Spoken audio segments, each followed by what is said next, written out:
kashe yan bindiga. To an ce an kashe Baleri, an kama Baleri, wane ne, to ga fa Baleri, gashi fa gani gashi fa gashi bari ga yi dan Allah wa bari in fito maku da shi kai da kace ka kama shi ga yi dan Allah wa an ce an kama Baleri wanda duk san Baleri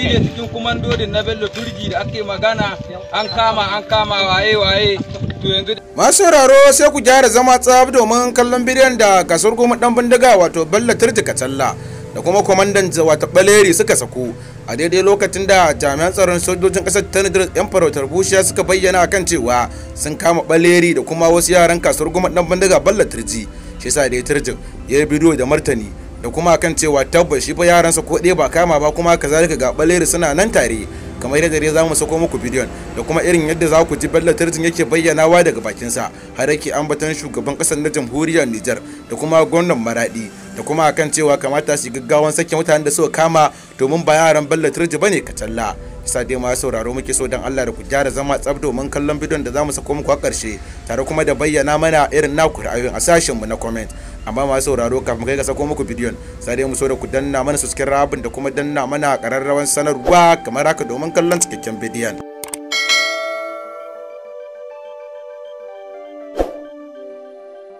Masu sauraro bari dai mu sako muku iya sautin murya saboda ci gaba da haska muku wannan bidiyon. Ya dai dan saba ka'ida sakamakon irin muggan makaman da ke hannun yan ta'addan, amma dai bari mu muku amfani da iya sautin muryar ku ji irin furucin da Turjin yake faɗa da kuma sakonni ga sojojin Niger. Muna gode ma Allah subhanahu wa ta'ala da ya kawo mu a daidai wannan lokaci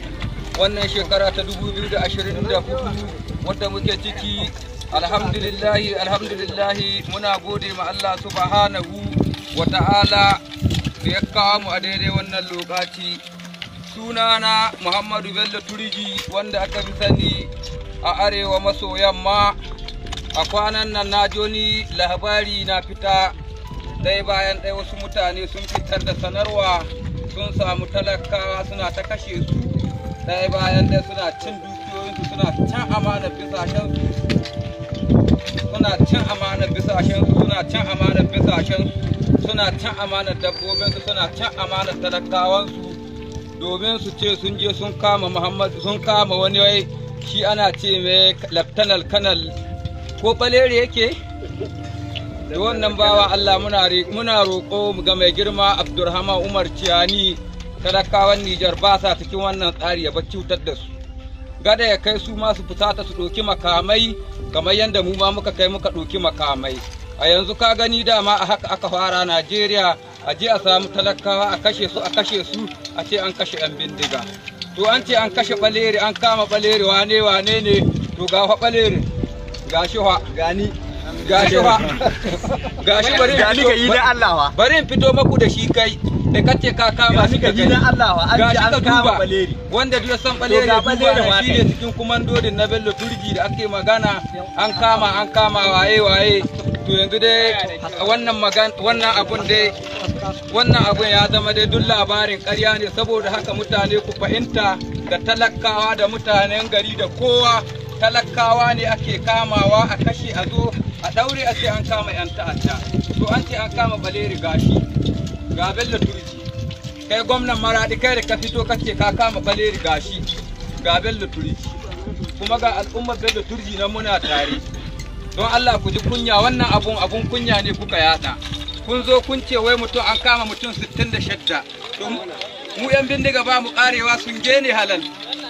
Don haka ga da ku da jami'an gwamnatin Najeriya kuna ta zuwa kuna ta ƙarere kuna kashe talaka. Wannan abun da kuke yi bai yi ba. Muna kiran ku je mu gyara ƙasa tare da ku ba cuta ma talakawa. Kuna cewa kun kashe waye to kowa ba ku kashe ba. Ga Baleri. A saboda haka muna tunatar da ku saki talakawan nan. In ba ku sake su ba kun ci amanarsu. Don haka makiyaya ne, manoma ne, suna biɗa abin da sun kaci. Alhamdulillahi mun gode ma Allah subhanahu wa ta'ala. Sunana Muhammadu Bello Turji a arewa maso yamma. Muna gode ma Allah subhanahu wa ta'ala a wannan yankunan da muke ciki. Masha Allah.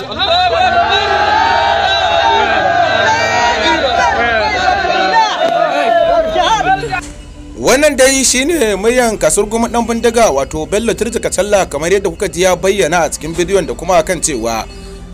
ba kama Baleri ba, tare kuma da karyata Abdurrahman Chani da kuma akan cewa suna neman mai girma Abdurrahman Chani da kada ya ce zai shigo wannan rigima, domin fa ya bar gwamnatin Najeriya ta ci gaba da fama da abin da ke damunta, domin gwamnatin Najeriya ita ce ta jawo wasu fulani daga cikin fulanuka marasa mutunci suka dauki muggan makamai suna kashe mutanen da ba su gani ba.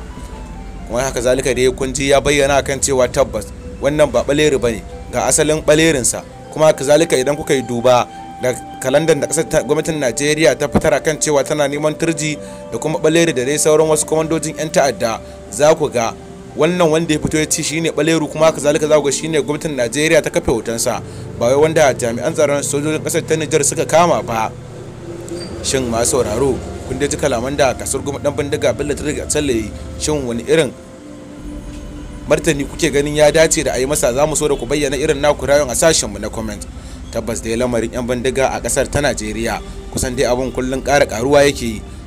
domin 'yan bindiga har yanzu dai suna ci gaba ne da hacin karnukan su babu babbaka, musamman ma dai a wannan lokaci na damuna, yayin da dai dubbannin 'yan arewacin kasar ta Najeriya suke yunkurin ganin yadda za su je su yi noma domin girbe abin da suka shuka sakamakon halin matsin lamba da kasar ta Najeriya ta tsinta kanta a ciki. Amma kuma duk da haka 'yan bindiga dai suna ci gaba ne da kashe mutanen da ba su gani ba, tare da yin garkuwa da dubbannin al'umma da kuma sanya wa mutane da kuma sanya wa manoma da kuma gari makudan kudade a matsayin kudin haraji. Haka zalika dai a wasu bangarori irin jihar Kaduna da wasu bangarori a jihar Katsina da Niger da Sokoto da Zamfara, 'yan bindiga dai sun zama tamkar su ne gwamnati, kuma haka zalika sun zama tamkar su ne masu fada aji, domin su ne masu yanke hukunci, su suke wulakanta wanda suke so su wulakanta, su suke kashe wanda suke so su kashe, duk da dai dama kwanansa ne ya kare, domin duk duniya ba wanda ya sai dauki rai sai wanda Allah ya kaddara kwanansa zai kare, sai dai kawai mutum ya zama shine ajali ko kuma ya zama shine sila.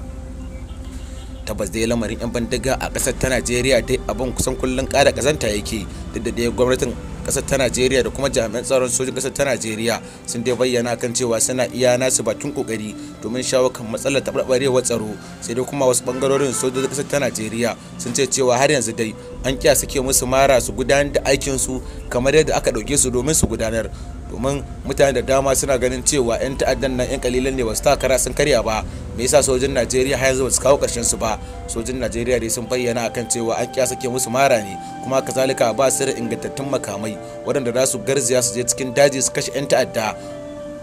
Sai dai kuma dabbannin al'umma 'yan gari gani suke fa kawai kamar da gwamnatin Najeriya da jami'an tsaron kawai su ne dai ba su yi niyan kawo ƙarshen ta'addancin da ke addaba ƙasar ta Najeriya ba, domin idan kai duba za ka samu yanzu fa 'yan bindiga sun koma hatta TikTok da social media sun koma suna hawa, amma kuma ya ga shiru babu wata bibiya balatana a ji a kamo su. Amma kuma da a ce wani ne zai faɗa ba daidai ba ko kuma ya zage wani shugaba a ƙasar ta Najeriya, da ta ni kaga an kewaye unguwansu da tarin sojoji yadda kasan tamkar yaƙi za je. Amma kuma ga 'yan bindiga suna ci gaba da cinkar nakan su bawa babbaka, kuma kazalika suna ci gaba da hawa kafafen sada zumunta, amma kuma har yanzu dai an gaza kawo ƙarshen su, kuma kazalika an ƙya bibiya.